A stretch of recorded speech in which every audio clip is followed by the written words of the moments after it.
President Donald Trump's senior White House advisor, Stephen Miller, is facing some calls to resign after a series of leaked emails showed that he pushed white nationalism, that he is a white nationalist.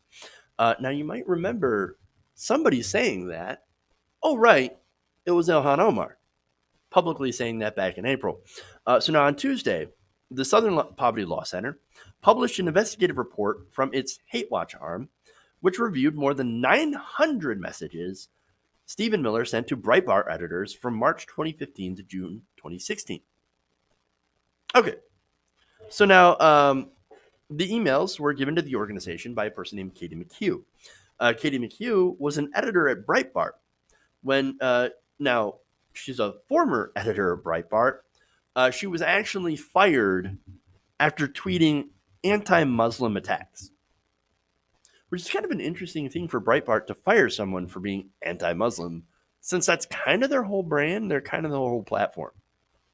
But anyway, so now these emails show us basically what we already suspected from Stephen Miller, that he was a white nationalist, and also what Representative Ilhan Omar had publicly said. And let me give you the tweet here. Quote, Stephen Miller is a white nationalist. The fact that he still has influence on policy and political appointments is an outrage. Oh, look, that she's right. She was right then. She's been proven right now. But what happened when she tweeted that out is the right wing went berserk. They went nuts. They went after her with every single slur, including anti-Semitism. Oh, well, Stephen Miller's Jewish. How dare you attack him as a white nationalist? That's because he does white nationalist things. More, Donald Trump Jr., Representative Lee Zeldin, and other conservatives went after her, calling her, like I said, anti-Semitic. You had Jeff Balaban, a conservative commentator and Trump campaign advisor, saying that Omar was, quote, more dangerous than former KKK leader David Duke and Nation of Islam leader Louis Farrakhan. Ilhan Omar, more dangerous than those people. Ridiculous. So now let's look at the emails. Okay. And these are, like I said, disastrous. And we'll kind of show you whether or not Stephen Miller is a white nationalist. This should show you the kind of message and the kind of person that he is. So now, this goes back in June of 2015, right? So now this was right after Dylan Roof shot and killed 9 black people in Charleston, South Carolina. Now, Miller was apparently upset afterwards, not because of the shooting, but because of a nationwide effort by Amazon and other corporations to remove Confederate flags from their stores. How dare they? No, but the Confederate flag is the literal flag of treason against the United States. I don't know if you know that. If you don't, you should probably read your history, and not history that was literally rewritten by people in the South. Now, Miller had emailed McHugh under the subject line, quote, defines modern comprehension. And so he was mad, obviously, and very disturbed that they were trying to remove Confederate flags. So he had an idea. He wanted to go after communist flags, which, look, I wouldn't fly a Confederate nor a communist flag. Makes no sense.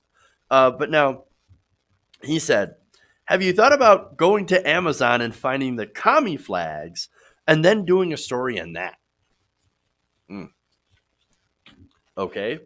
Which I wouldn't be surprised if Breitbart had done. In July of 2015, Miller also forwarded McHugh a link to InfoWars. Of course, because they have a war on info. The link led to a story syndicated from right-wing website CNS News, which echoed Reverend Franklin Graham's statement that America is, quote, under attack by Muslims at home and abroad and should stop all immigration of Muslims. Because apparently they're so dangerous, but they're so dangerous that since then, more people have been killed by white right-wing terrorists at home, domestic homegrown terrorism, than Muslims. Wait, wait. So, okay. Now it gets worse, right? As if you didn't think it did, it would, but of course it does. In a September 2015 email, Miller also recommended that Breitbart write about a book called The Camp of the Saints. Now, longtime viewers of the show know that back during this time, I think it was 2016, 2017, right? Back when Bannon was part of the Trump administration. I know it's crazy. But look, back then, I talked about that book. I went and, in relation to what beliefs that Steve Bannon has. Steve Bannon says, well, that book is a must read to see what is happening in America right now. So that book was written by French author John Raspail, right? So now this is a book, like I said, that portrays immigrants, all immigrants, as dark skinned, highly sexual, dirty, lazy, filthy, poop eating invaders of white society.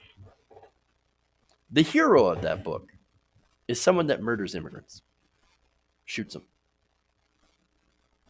That's the hero of the book. That's horrifying. It's disgusting. And yet, Stephen Miller is a man that loves it. He says, you should write a story on this. You should get that book all out there so that all of our readers, because I know your readership, they'll love it. They'll love it. One more. Now, the following month, Miller also sent McHugh a link to VDare. Now, VDare is an anti-immigration website that pushes, ironically, white identity politics. I know. The right wing is, oh, we hate identity politics, except when it's white identity politics. Then we love it. Now, this VDare link, right,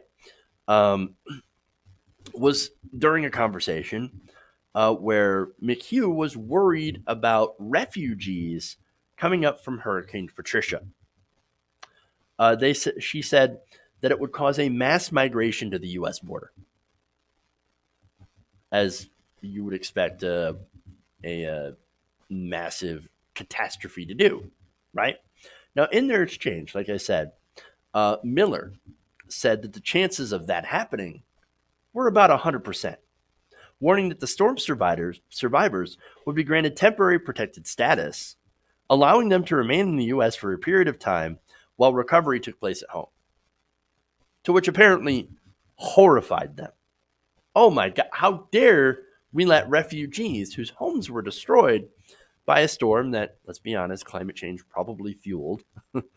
How dare we let them live in the United States where their homes are being rebuilt? I guess their fear is, well, they're just going to stay here now. They're going to stay here and they're never going to leave. How horrible, right? Now, Miller then shared a story with McHugh on TPS. Now, this was written by Steve Sallier, who has promoted so-called human biodiversity, or another name for eugenics. Because, of course, gross.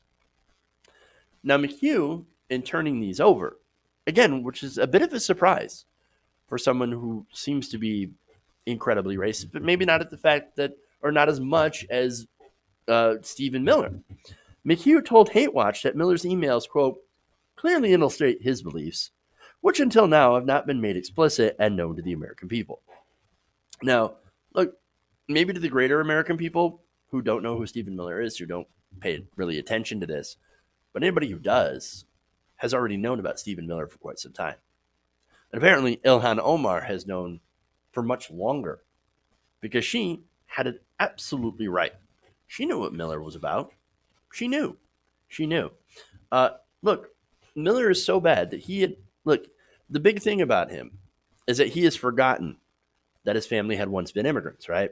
And that he had been, well, not him himself, but his family and his religion had been victims of white supremacy and eugenics. His hypocrisy is so enormous that you had a family member, his uncle, ended up writing an op-ed against him. So now there's a lot of emails, 900 that they looked through, right?